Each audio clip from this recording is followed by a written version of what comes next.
So picture this. You have spent, I don't know, maybe 3 or 4 years diligently studying English. You've highlighted your grammar books until the pages are practically neon. Oh, yeah, we've all been there with the highlighters. Right. And you can sit on your couch, watch a Hollywood movie, and you can understand almost exactly what's happening. You can probably read a really long news article without even reaching for a dictionary, too. Exactly. I mean, you can even lie in bed at night and craft the absolute perfect response to a conversation you had, like, 3 days ago. The shower arguments, Huh. always perfect. Yes. But then the second a real person in the real world looks right at you and asks a simple question, your brain just pulls the fire alarm. Yeah, the doors just lock. Total agonizing silence. And welcome to today's deep dive. If that sounds familiar, well, we are talking directly to you today because it is just one of the most universally frustrating experiences in language learning. It really is. I mean, you've built this massive, really carefully curated library of English vocabulary up in your head, but when it's time to actually speak, it feels like, I don't know, like someone has just completely changed the locks on the front door. Which is exactly our mission for this deep dive. As two friendly English teachers who have seen this happen 1,000 times, we really want to figure out why years of heavy input, like, the reading, the listening, the studying, why does it so utterly fail to translate into actually speaking? Right. We really need to dig into what is actually physically and mentally blocking those words from just coming out of your mouth. So let's start right there. Why does this happen? Why do we completely freeze up when we obviously know the words? Well, to really understand that block, we have to look past the symptoms. We have to look at what's actually happening in your brain during that frozen moment. Because the default assumption is usually, I must not know enough words yet, right? Or I need to study more grammar. Exactly. That's what everyone thinks. But the research points to a completely different culprit. Your problem is not a lack of English vocabulary. It's actually fear. Wait, really? Just fear, not a lack of flashcards. No, not flashcards. It is quite literally fear. When you go to speak, instead of focusing on simply communicating a thought, your brain tries to be absolutely perfect. Oh, I see. So it's like this inner monologue of panic just takes over. Totally. You're hit with this massive flood of fearful questions like, what if I make a mistake? Or what if they laugh at me? Is my grammar wrong? Do I sound funny right now? Yes, what if my pronunciation is weird? All of that. And what happens is your brain abandons the goal of communication because it's adopted this new, basically impossible goal of absolute perfection. Which is so tragically ironic if you think about it. How do you mean? Well, while you were standing there busy worrying about sounding totally perfect, the real world conversation just naturally moves on. Right, it doesn't wait for you to figure out the exact right preposition. Exactly. The moment passes and you're just left standing there in silence. You literally miss the opportunity to connect because you were overthinking.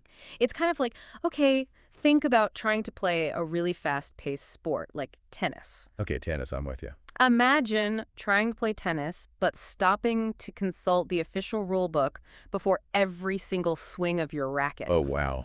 Yeah, that would be a disaster. Right. By the time you check the book and make sure your form is 100% perfect, the ball has already flown right past you. That is a perfect analogy. Okay. Because the game is moving in real time, just like a conversation. You can't pause it to check your grammar. So if this overthinking and, intense preparation is actually holding us back, how are we actually supposed to learn? I mean, who is doing this right? Well, the ultimate language learners, the ones who literally never seem to have this problem, are kids. If you look at the source material, there's this really powerful contrast between children and adults. Children versus adult. Okay, yeah, that makes sense. Because kids definitely don't care about the rule book. They really don't. Yeah. Children do not learn a language by being perfect. I mean, think about the reality of childhood learning. No 5-year-old child ever says, you know what, I think I'll start speaking to my friends after I've fully mastered past tense verbs. Right. They just run into the sandbox and start yelling. Exactly. They simply speak every single day, and they learn by making literally thousands of mistakes. They point at a horse and confidently call it a dog, and they just don't care. But see, adults do the exact opposite. We really do. We wait, we prepare, we overthink everything, and because we're constantly waiting to feel, like, ready, we never actually start. But and I have to push back here gently on behalf of the listener. Sure, go ahead. It really is just harder for us adults. I mean, we feel the weight of social embarrassment in a way kids don't. Oh, absolutely. Like, if I'm at work or ordering coffee, I feel like everyone is actively judging my mistakes. A kid doesn't have an established identity or an ego to protect, you know. That is such a valid point, and it's a very real fear. But we really need to look at that fear of judgment. Because, honestly, is everyone really judging our English as harshly as we think they are? I mean, it certainly feels like it in the moment. It feels like there's a spotlight right on you. It does feel that way, but that's actually exactly what it is. It's called the spotlight effect, Yeah. and it's a total myth. I can tell you a very comforting, insightful truth right now. People are not judging your English nearly as much as you think they are. Wait, really? Because I swear they're keeping score of my grammar mistakes. They aren't, I promise. Most people are just incredibly busy thinking about themselves.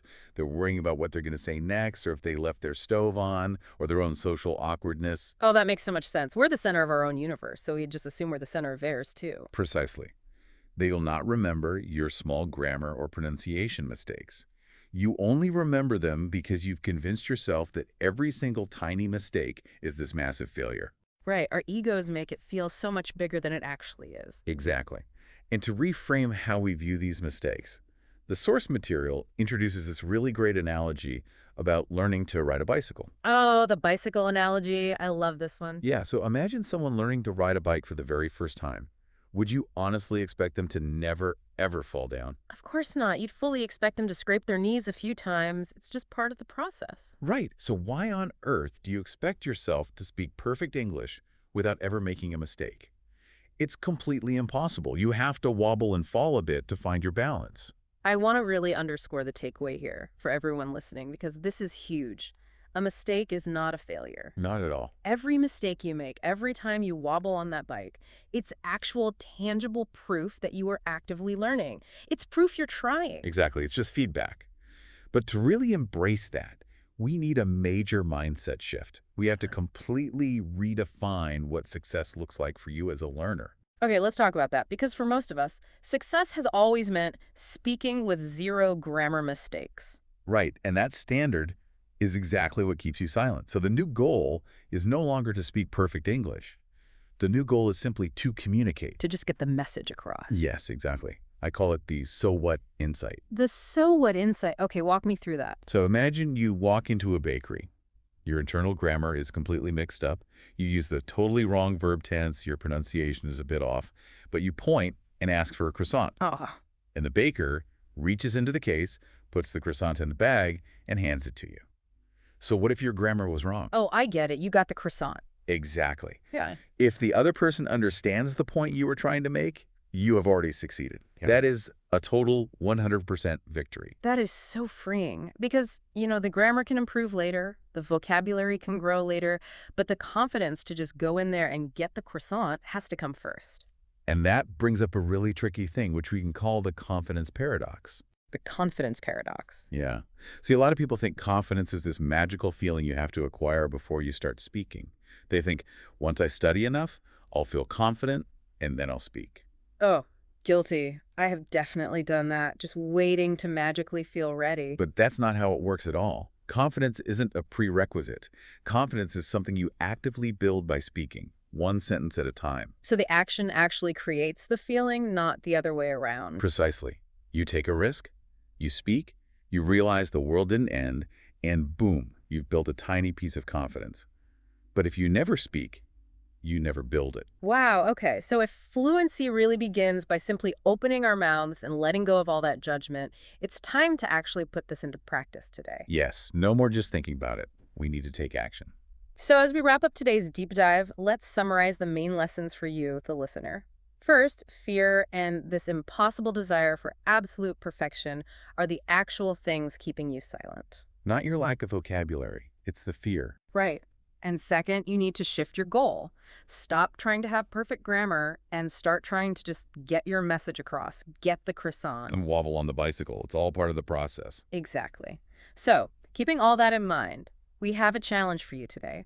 A very small, highly practical challenge straight from our source material. Yes, and we really want you to do this. Today, We want you to speak just one sentence in English. Just one. Just one single sentence. You can say it to yourself in the mirror, you can say it to a friend, or honestly, you can even just record it on your phone's voice recorder app. Oh, I love the phone idea.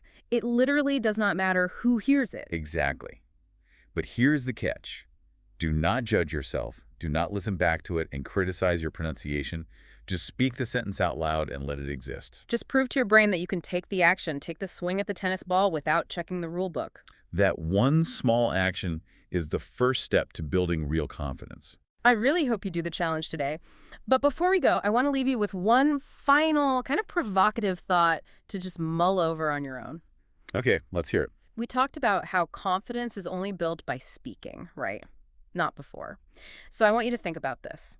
How many great conversations, how many new connections or friendships have you already missed out on simply because you were waiting to feel ready? Oh, that is a heavy thought.